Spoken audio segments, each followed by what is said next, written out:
Today's podcast is brought to you by Patreon supporter Kevin Hardy. If you'd like to support the podcast through a small, recurring monthly donation, just log on to schooloflaughs.com/PATREON.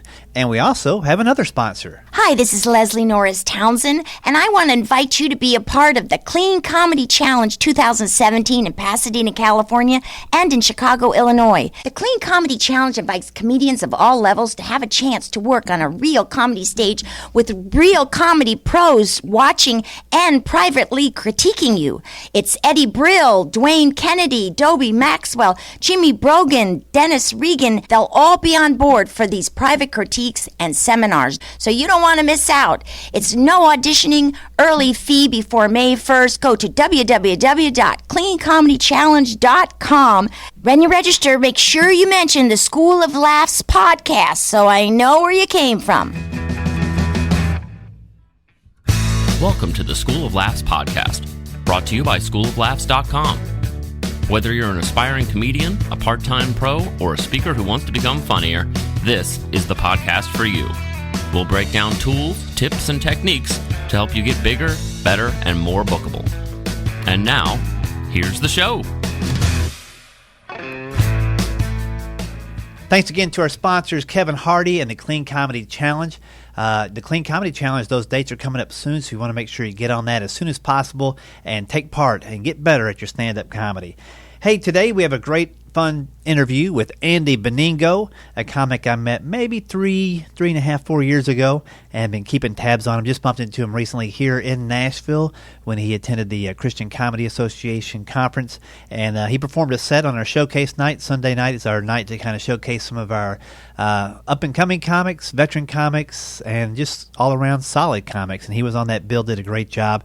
He actually allows me to play some of that audio at the end of the episode, so make sure you listen all the way through to hear a few minutes of Andy on stage. But Andy's a great guy. I thought I'd get a little insight into his career. He's been at it for about 12 years, started in Michigan, and he talks about the early days, grinding it out, driving the hours and hours back and forth to different gigs, and then kind of how he got his early start opening for other guys, and then how he eventually got to his appearance on Live at Gotham, which we'll talk about that at the end of the episode, and I will link to that video of him at Gotham in the show notes if you want to check that out. Hey, just one quick thing before we get into that interview with Andy Beningo. The Stand-Up Comedy Level 1 writing class is taking place again here in Nashville in August. It's August 7th, 14th, and 21st from 6 to 8 p.m. Those are all Mondays. The investment in your comedy career is a mere $200. And if you're not here in Nashville, you can always access the writing class online. There's an online version of this class. It's up and running. Has seen a lot of great success from the students who have taken that. And right now I'm running a special 20% off on the silver edition of that course if you use the coupon code BETTERCOMEDY. That's BETTERCOMEDY, all one word, all capital letters. You can go to schooloflaughs.com and click on the online classes tab to find out more about that class. All right, let's get into our interview with funny man Andy Beningo. Well, I'm here with Andy Beningo. Andy, how's it going today, sir? Hey, doing really good. Thanks for having me on, Rick. Hey, I'm excited to have you on. I've got to see you do comedy a few times, shorter sets, showcase type sets, and I thought it would be good to kind of figure out where you started and where you're headed, because it seems like you're moving along pretty quickly. So let's start off with what got you into comedy in the first place. Was it something that you always wanted to do, or something you kind of stumbled into? Yeah, a little bit of both. I mean, when I was a kid, I was just a big fan of comedy. We weren't allowed to stay up late, and then one time for New Year's Eve, my parents let me stay up till midnight, so I was really excited. And I mean, what do you do that late? You end up watching The Tonight Show. So some of my earliest memories was just kind of watching Leno on The Tonight Show, and I was just kind of always amazed at, man, how could somebody be that funny, and just make it so effortless. And so when I kind of got into high school and even college, I just kind of fell in love with some of those Comedy Central specials that were on, some of the bigger guys that are big now, like Mike Birbiglia and Daniel Tosh and stuff. And so I just was kind of a big fan of stand-up. And then kind of when I got to college, I just thought, man, I just want to try it at least one time and see how it kind of goes. And so in college, they had like kind of open mics, but they weren't like traditional comedy open mics. They were like open mic, you know. So it was like people would kind of do rap songs and people would play instruments. And I remember there was a guy who was just like very emo. You know, he wore kind of the black clothes and had the black spiky hair, and he did a 15-minute poem about death.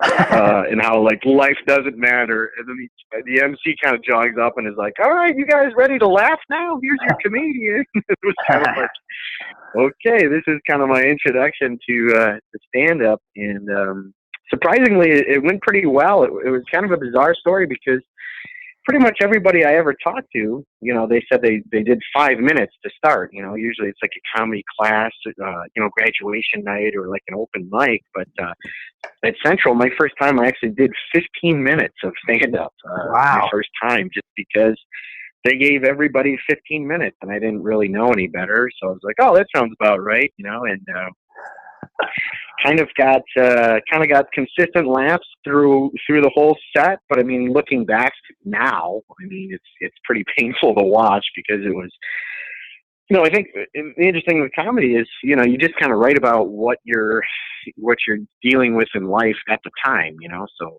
Right. My first set was basically just, you know, oh, I live at home with my parents, and I you know, have college books and, you know, all that stuff, college classes. And so now I don't do a lot of the material just because I've gone on to other things. But, you know, at the time I was very, very excited about it, and actually skipped school for about a week and a half because I thought, oh, I'm going to be this big comedy star now. You know, I had one show under my belt, and then as most things go, the second set I ever did, I bombed horribly. So it kind of humbled me and made me realize, oh, it's a little bit harder than I think. Was there anybody else doing comedy at those open mics? Yeah, not really. I mean, there were a couple of like guys in the acting classes that tried it, and you know, they just kind of did it once, but for whatever reason, they never got the bug.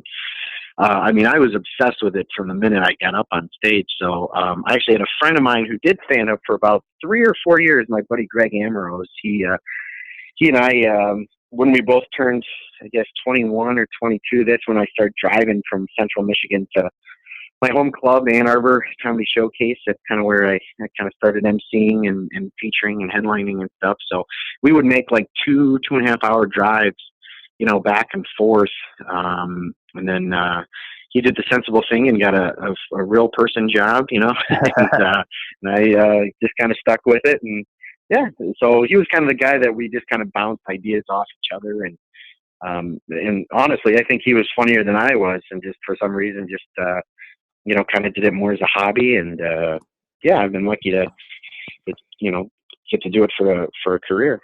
Yeah, it's pretty crazy. You think of all the people in your life. I know a lot of people in my life that are hilarious that would never consider doing stand-up because they are funny, but they're not crazy. And you have to be a little bit crazy to attempt to do this for a full-time job and give up all the things that you have to give up to pursue it. So, you know, it's good those guys give up, or else we wouldn't have a job.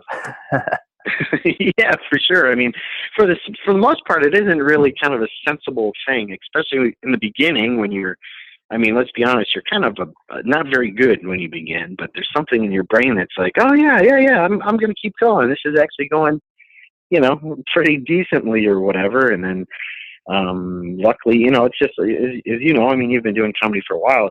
It takes a lot of time to just figure it out. And then, you know, but I definitely, you know, keep in touch with him. He's still, again, like I said, my friend Greg is still the funniest guy talking to, but, you know, obviously the road and stuff, I mean, it definitely is a kind of a hard lifestyle to live, you know. So for the first maybe 2 or 3 years of my quote-unquote comedy career, I maybe did 2 shows a year.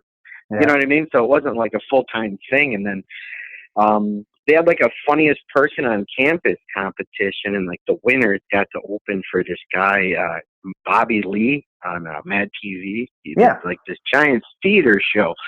Yeah. So, believe it or not, Greg and I actually won the contest. So we got to open like this giant theater. You know, it was probably like 800 kids or something like that in the college. And, I remember just being very nervous because pretty much everybody I knew came out to the show. My parents came out to see me for the first time. My brother brought a date who ended up eventually becoming my sister-in-law. So they came out, and my sister, and you got everybody from college. So there's that kind of nervousness of please don't bomb. Right. You just embarrass yourself in front of everybody you know. But I guess the point of the story was I remember asking Bobby. He's a little bit edgier than I am, I guess would be the easiest way to put it. But I just remember his advice, and it kind of, at the time, now you look back and you go, oh, it's kind of cliche advice, but at the time my head almost exploded, and it was just, his advice was just write as much as you can and get up as much as you can. Yeah. And so that's when it kind of clicked to me, like, okay, I gotta, I can't just do it, twice a year or something. I gotta hopefully do it at least twice a week, it's kind of my beginning goal. And then, so that's when I started making the drives down there. It was about 2 hours from Mount Pleasant to Ann Arbor, and then about 2 hours back. So it'd be about a 4-hour round trip. And, it never was, I don't know, like the drives to me never really were that bad because it was exciting going, oh, wow, we're going to do comedy, so it's always, for me, very exciting. Yeah, I think back to when I first started and hopping in the car going somewhere, it was always like an adventure, I get a couple of cans of Mountain Dew and, get going in the car, and, every 50 miles, I'd be like, all right, almost there. And I'd run my sets. I would say them out loud. I would scream them. I would whisper them to myself in the car and time down on them. And then when I got there, everything was ready to go. So, the grind journey is a fun part of it. And I think that's what weeds a lot of people out when they start to experience a little bit of that. And they're like, oh, I don't want to work this hard to pursue comedy. Well, we were always excited to be driving down. We were like, oh, we're doing comedy. Then on the way back home, we'd be looking at each other like, dude, I can't believe I got a laugh tonight. How exciting, So it was, at the time it was so exciting to at least get 1 or 2 laughs. So, so I mean, it's definitely, I think you gotta do that. I think you gotta get in the car and drive. I mean, again, a lot of really funny people, that don't really leave their, I don't want to say their comfort zone, but they get kind of comfortable doing the same, 6 or 7 rooms. But I think if you, definitely want to do it for a career, you definitely got to get in the car and showcase at other clubs or other, churches, venues, wherever you can get up, basically. And, there's definitely a lot of work that goes into it, for sure. When you were doing all this, you started in college. Did you have a couple of little jobs before you went full-time when you got out? How long was that transition? I studied to become a substitute, or like a teacher. That was my kind of degree. So I was a substitute teacher for probably 2 years or so after college. But I mean, I had little like desk jobs and I used to work at a park and serve ice cream during the summer. That was kind of my summer job. So that's kind of what I did for, pretty much high school all the way through college. And then just for whatever reason, they had like a big teacher freeze. So nobody was really getting hired as a teacher here in Michigan, but I kept getting, kind of consistent, MC and feature weeks, and then had a couple of headliners that liked me and started bringing me on the road. So I just kind of, just kind of snowballed, and before you knew it, it was kind of like, wow, I'm actually a comedian. This is kind of cool. So just kind of got lucky that it's kind of the right timing, I guess. Yeah, who were some of the comics that brought you along for the ride? Yeah, when I started, I took a class in Ann Arbor. It was a writing class by a guy named Challis. Yeah, Bert. He used to write for, he used to write for Leno and stuff. And like I said, he used to teach his writing class, and he really liked me, and he was just like, yeah, I'll take you out. So started working the road with him. And then, just started working some of those Funny Bones. They just opened one in Toledo right when I started. So I got lucky where they just kind of needed bodies to MC. So right, got to meet some of those guys coming through. And before you know it, you're, picking up other stuff. But a guy named Rob Little. Rob's a Michigan comic. He lives out in New York now. And another guy, Dwayne Gill. He's a Michigan guy. Those are all good guys.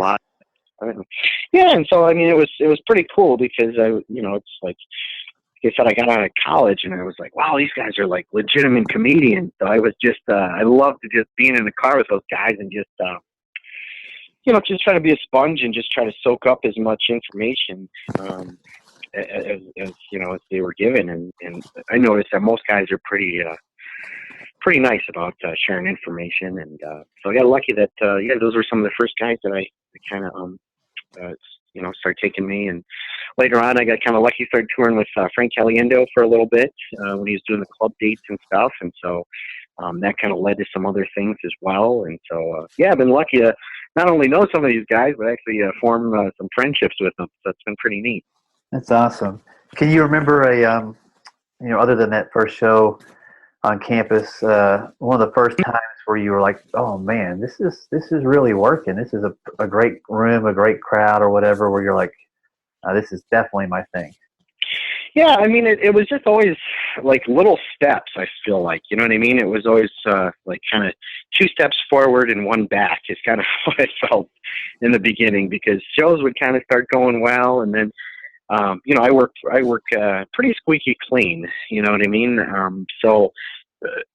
But at the time, I mean, my goal was to basically try to get on stage at least like 300 times a year, you know what I mean? So right. Between like open mics and weekend shows. So sometimes I would pick maybe the wrong room. You do some like little bar one-nighter or something where they don't really care about your grandparents and they don't care about, your nephew or whatever. They kind of want to hear dirtier, raw stuff. So I would always kind of take those shows pretty hard, because it was like, oh, what did I do that they didn't like me? And then, within only like a year or 2 ago, I just kind of realized, like, well, sometimes it's just not your audience, sometimes it's not your market. But the Ann Arbor Comedy Showcase, to me, I think was the room that I always just had a lot of fun in. It's I'm not sure if you've ever played there, Rick, but it's one of the few places I never got to that I wanted to. Yeah, I gotta tell Roger about you, man. It's so much fun. It's a small room, it's real low ceilings.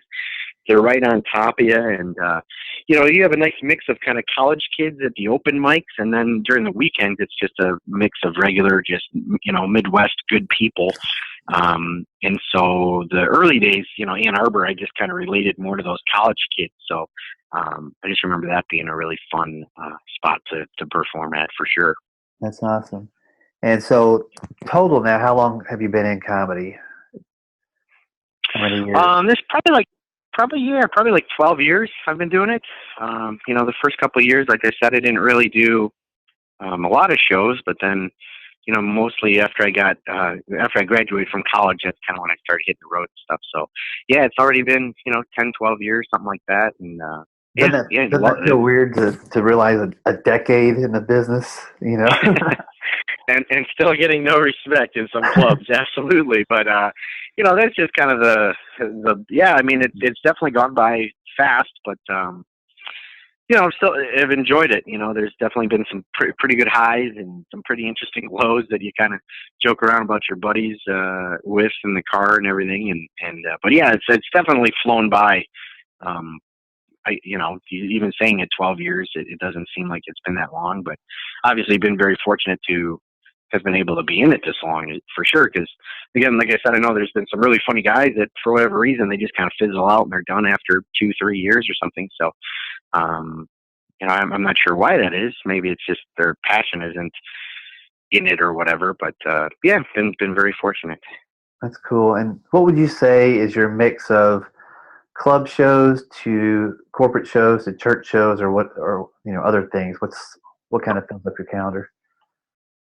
Yeah. I mean, my calendar's always got kind of a nice mix of things. Obviously, after going to the CCA, I've been just picking people's brains about how you get into more church events, more corporate stuff, because I feel like ultimately that's where I kind of want to go. Those are the shows that I feel like I relate better to them. And, I can just kind of be me, sometimes in club, you got to change a couple of things around. But yeah, it's a nice mix. I'd say probably, I guess it'd be probably 33 and 33, percent. Like a third of my weeks are probably club dates. A third are, kind of like churches, and just started working a couple of cruise lines. And then the other third is just kind of like little fundraisers and one-nighters and casino things that kind of pop up. And yeah. Have you done a few of the cruises you said? How do you feel about those, and which cruise lines have you been on?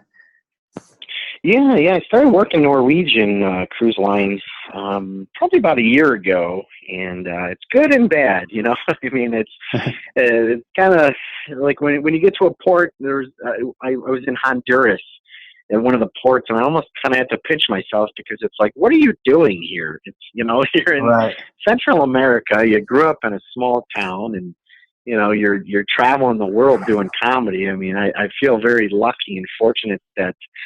I hope that doesn't sound braggy, but it's just kind of one of those just, what are you doing here moments where, you're not supposed to be here. So that's fun. The shows, I think are pretty good. I do like performing on them. The shows where there's kids in the audience, I really don't mind them. Right. I don't really, I kind of can kind of at least play and goof off. The late shows, I guess, again, are kind of the sometimes the struggle, because they want it a little bit dirtier. But I basically kind of, like I said, I kind of stick to my guns, and up front I go, I know this is a dirty show, but look at me, I look like somebody making a Build-A-Bear, and they kind of laugh, and it kind of sets the mood to go, okay, well, we came for dirty, but I think as long as you're still funny, that's all they really care about, and so. Most times it goes well, but sometimes if they really want raw stuff, you're kind of doggy paddling just because it's just different senses of humor. But, again, the shows are fun. Being away for 2 weeks is tough just because I got the small kids, That's right. So that gets a little bit tough. And maybe not even on their end. Maybe they're like, oh, whatever, Dad's gone. But I'm like, 2 weeks away from my little rugrats, I get a little sad sometimes, but tell everybody how old your kids are. Yeah. My daughter just turned 3, and I have a son that's about 14 months old. So they're still in that little, it's like they're doing a lot of fun, cute stuff. So I sometimes feel like I'm missing out on that stuff. But when I'm home, I just try to do home stuff. I think we talked one time about how you were like, you set certain time aside for comedy, but then also when you're home, you try being a dad and doing your normal family stuff as well, Yeah, try to make it, at least clear for the kids so that they know, I've got an office outside the home now, so when I've gone there, I'm working hard, and when I walk in the door, it's just like a 9-to-5 dad. I come in, and it's time to play and have dinner and all that stuff, and that's been a good thing. I've found myself, though, this summer, my kids are getting ready to turn 12 and 5 here in the next couple of months. And they're not disruptive like they were when they're crying babies and, screaming. Right. And so I'm getting to the office later and later every day because it's been nice in Nashville. It's been like 75 degrees every day. So we just go out and hang out outside on the screened-in porch and play with Hot Wheels and Legos and all that stuff.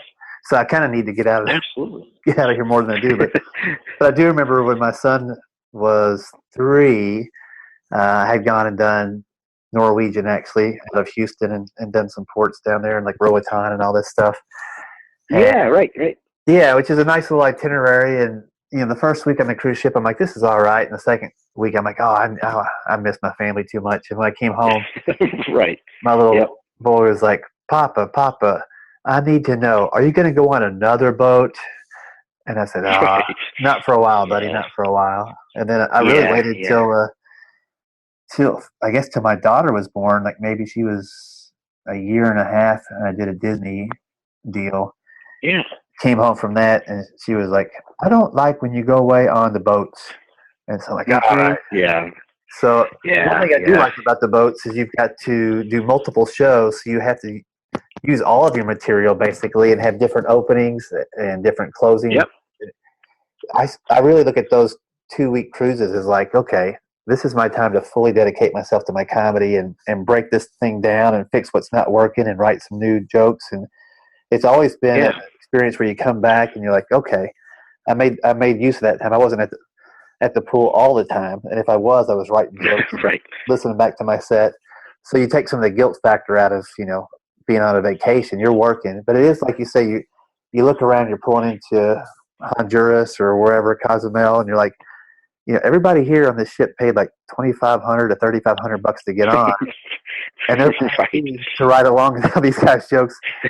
Yeah. You feel like this yeah, is the you're best upstairs thing in the world. buffet, you're upstairs in the buffet just destroying it, and you're just like, oh, this is the best thing ever, But dipping those crab legs in the chocolate fountain. It's like you just right.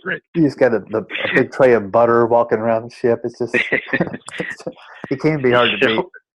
That's cool, man. Well, it sounds like you're grounded and you understand life to a degree that some comics don't, to where they make their career their only thing.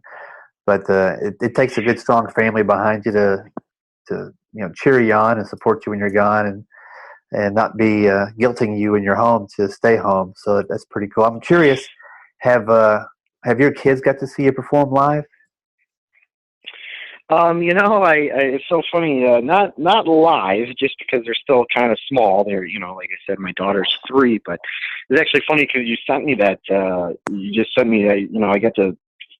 First of all, I'm very honored that you guys asked me to be part of the showcase at the CCA this year. I was absolutely thrilled to be part of that, and I know you guys kind of sent me the video. I was kind of watching it to kind of review it, kind of make sure the laughs were in the right spot and everything. And my daughter started watching the video, and it's kind of funny because she's kind of laughing at a couple little things, just kind of when I'm making little faces or sound effects, and she just kind of laughs and shakes her head and goes, "Silly daddy." So that definitely makes you feel like $1 million when she's not probably quite understanding what's going on, but still thought it was kind of cool. So that I'm definitely excited. I just had my niece and nephew came and saw me. They're I think about 10 and 8. So they came out about a month ago and saw me live. So it's kind of cool when family, they not only support you but also thinks it's kind of cool as well.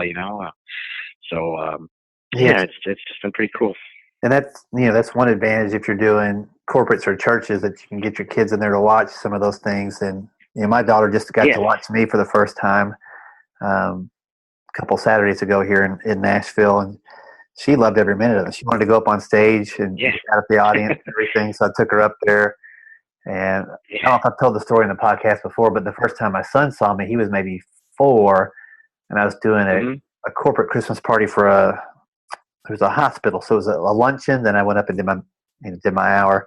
And so him and my wife came, and on the drive down there, he's like, do you think I can get up there and tell a couple of jokes? And I'm like, that would be awesome. I said, if you change your mind when we get there, it gets to be too real. I understand that. But at the end of my show, I'll just say, my son's here. He said he wanted to come up. So I did my show, and I said, hey, my son's here. On the drive-in, he said he might want to get up here and talk on the microphone. If that's okay with you, I'd like to invite him up here. And so sure enough, he hopped out of his chair, and I see his little head bobbing between the shoulder blades of everybody else. Right. And I pick him up, and I hold him to the microphone and say, is there something you want to say? And I still thought he was going to chicken out. But he goes, yes. Yeah. He goes, if anybody sees Santa, Legos. And then he jumped back down and ran back to his chair. And I was like, it was the biggest laugh of the whole show. I'm like, he just stole the whole thing. Right. But he's going to get addicted to it too. He's probably going to remember that forever. Yeah, so it's pretty cool when your kids can see what you do, and not to disrespect any comics that are dirty or filthy or any of that kind of stuff. But I'm happy I'm at the point where if my kids want to come see a show, I don't have to explain a million things to them afterwards or apologize or change my material. Yeah. It sounds like you're in that same boat. So it's a pretty cool vibe. Yeah, I get that a lot where my parents will go, hey, we want to come see you. And I go, well, why don't you wait a couple of weeks, because this might not be a good show. And it's not that, I'm the same way. I don't look down on those guys. I mean, those guys sometimes are, the funniest guys out there. But I can't pull it off. You know what I mean? I mean, I remember, especially in college, it was probably like my 4th show or something. I did some kind of dirtier bit. And I remember these girls in the front row laughed, but they looked at each other like very uncomfortably. You know what I mean? And I just, remember thinking to myself, like, well, that's not really kind of the reaction I want to get out of people. You know what I mean? I'd rather have them just have a fun time and, just to be able to escape from whatever they're, going through or whatever, just to, just genuinely laugh at whatever. So, I tried dirtier stuff, but it just, again, it's like a little teddy bear trying to say dirty things. It just doesn't match what I am, I guess. And not only that, but just kind of the way I grew up, I guess. But, there's definitely a spot for everybody, That's cool. Well, I want to talk real quick too. I saw a clip where you were on live at Gotham. Tell me about how that unfolded, how you got it, and then how you look back at the set and how you think you did. Yeah, for sure. I worked with Frank Calliendo quite a bit. He's kind of taken me on the road in some of the club dates, and so we were working a Friday and Saturday just in New York City, and it was awesome. I mean, I'm sure you've been in the city before. It's just electric, and there's a million people walking around, and I love that there's pizza stands pretty much everywhere. Yeah, like that just to me is like, this is amazing. So he kind of introduced me to Chris Mazzilli very briefly. Chris was kind of on his way walking out, and so the shows I did in New York, they went pretty well, and kind of the managers and the staff was kind of like, well, you should just submit your clip and you should try to get on the show. And so I took probably 5 or 6 months just trying to find that perfect set, trying to figure out just the stuff that I thought would stand out. And so I submitted it to him, and he liked the clip and said, okay, there's quite a few people ahead of you, just be patient. And then right around Christmas time, I emailed him again, and he said, well, we're not really filming anything around Christmas, so why don't you reach out the first of the year? So I did. And then he emailed me back saying, yeah, why don't we do the show in March? And there's part of you that's very excited because, everybody kind of wants a shot on TV. And there's also a terrifying aspect where you go, oh, no. Like, all right, I better be, ready to go. And I've heard, I always kind of laughed at this. Mike Myers, the great comedian from Saturday Night Live and stuff, was always talking about how he was afraid that the no talent police was going to come by and tap him on the shoulder and go, hey, you're not supposed to be here. And that's kind of how I was so excited the day of the show. I kind of did my pre-show routine of just kind of, quick power nap and all that stuff. And I remember waking up from the nap going, what is, they're going to know, that you're not supposed to be here. There's all these talented guys from Michigan that, they're not on the show tonight. There's all these talented people from Boston and Colorado and New Jersey and Nashville. They're going to know you're not supposed to be here. So I had kind of I don't want to say a panic attack, but I was very just nervous about, okay, and luckily I'd kind of reached out to some friends before I did the show, like Jimmy Brogan is a guy that I look up to very much, and he's been on TV a lot, and he just kind of told me, you know what, just run your set like 100 times so that you don't even have to think about it. And so I kind of luckily at least put the prep work into it, and so it goes by so fast. I mean, I know it's like 9 minutes, but there's just so much stuff going on. There's a guy in the back with a cue card counting down the time, and there's you're still trying to make the audience laugh, but then there's a camera like right in your face off to your left, and so there's a million things going on, and then all of a sudden you're like, oh, it's done, you're over, okay. And then you're kind of thinking to yourself, like, did I say half the things I was supposed to say? Because it's just, I know it sounds weird, but it was just for me just kind of a surreal kind of, just because there was so much other stuff going on. But looking back on it, I think it was okay. I'd probably give it about a B. Like I said, I was kind of nervous. I don't know if it showed on the clip or not, but I obviously, I think, could have done better, but I also could have done way worse too. So, I was just kind of happy to get one under the belt. And so, yeah. That's cool, man. Yeah, I've watched it a couple of times. I thought you did really well. You seemed excited. Oh, thank you. I don't think you looked nervous. But part of your energy on stage is a little bit kind of like how would I describe you? you don't necessarily pace, but you can tell your mind is pacing. Like you're a guy who's thinking things through even as he's saying them, kind of, and analytical, I guess. So I think I think it played well. Sure, yeah, absolutely. I was going to say the one thing, too, about that clip was nice because I was able to pick up quite a bit of work just from the same thing. It's shot well, but also it's, for the most part, fairly clean. So it kind of helps with that kind of thing. So I was pretty excited about that. So, yeah. Yeah, having a good, clean clip like that, high quality, and something people are familiar with as far as TV, doesn't hurt. And I'm sure that's going to be a good calling card for you for quite a while. Cool, man. Well, I appreciate you spending some time today. Hey, you too, man. I appreciate it. Have a good week. Travel safe, and looking forward to talking more soon. Yeah, buddy. Thanks. Well, I hope you enjoyed that interview with Andy Beningo. You can see he's a humble guy, even though he's had some success and continues to climb the comedy ladder. Exciting to see what he's doing and where it's going from here. I've linked to his website in the show notes as well as to the Live at Gotham clip, and you want to check that out. And after I get done with these last couple of announcements, we'll end the episode with a little bit of his comedy that he did recently here in Nashville, Tennessee. A quick iTunes review before we close out. We're at 99 iTunes reviews. I thank you for all of those. Man, wouldn't it be great if we could have 100?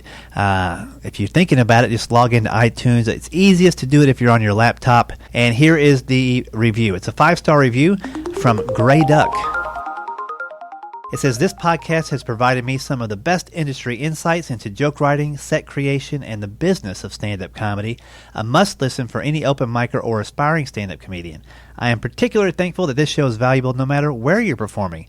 They are in Tennessee, but the principals work in Minnesota too. Probably not Canada, though. Thank you, Gray Duck. I think most of it will work in Canada, but you have to have that little conversion table to help you figure out your jokes and which ones work up there, eh? Thank you again for the iTunes review. If you'd like to leave one, please do, and I'll definitely read it on the air. All right, don't forget you have that coupon code BETTERCOMEDY that can get you 20% off the online writing class.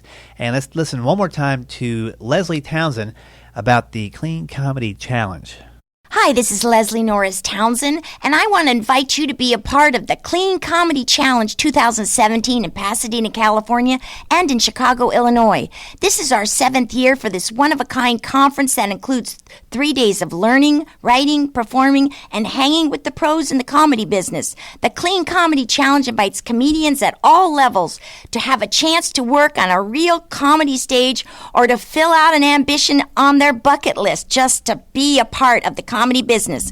Go to cleancomedychallenge.com for more details. When you register, make sure you mention the School of Laughs podcast so I know where you came from. Be a part of the comedy train. Woo-woo! So make sure you check out that Clean Comedy Challenge. If you're able to get to those cities on those dates, you definitely want to be part of that. All right, let's finish out today with a quick sample of some comedy from our interviewee today, Andy Beningo. This is great. Some of you on dates tonight? That's fantastic. My wife wanted to go out for a date night not too long ago. You know what she wanted to do for our big night out? She wanted to go see a revival of the musical Cats. Yeah, that's what she wanted to do. And I was like, I'll go, but I'm bring a laser pointer just to watch them all freak out on stage, you know?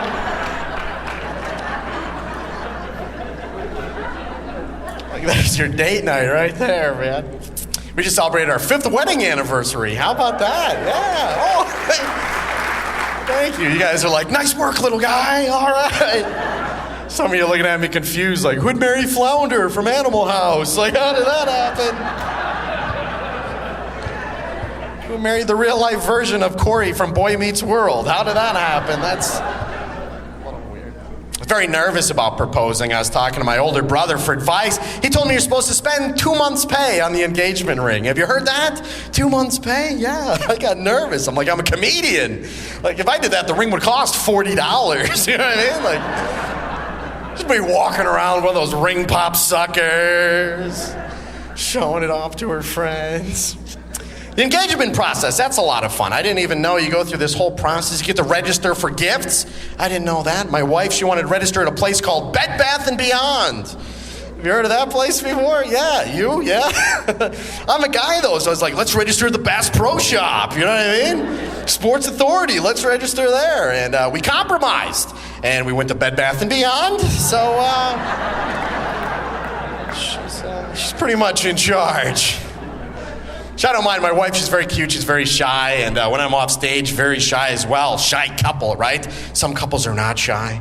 You ever go in public, you see a couple, they're kissing in the corner. I love you. I love you. It's awkward for everybody, right?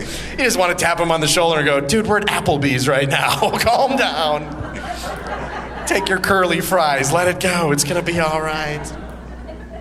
Well, I love my wife. 5 years in, we're still learning different things about each other. That's the fun thing of relationships. You're always learning different things. I learned this about my wife I didn't know recently. She can't wink.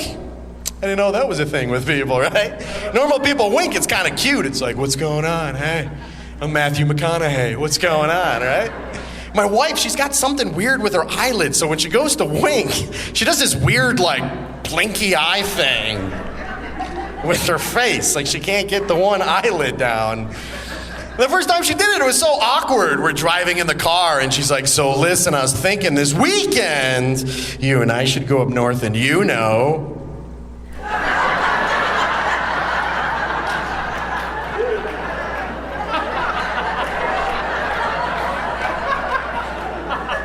What, go to an eye doctor? Like, what is happening with your face right now? Do you have allergies? What is that move? Thanks for listening to the School of Laughs podcast. If you'd like to hear more School of Laughs podcasts, you can find them on iTunes and Stitcher.com. And don't forget to subscribe and leave a review.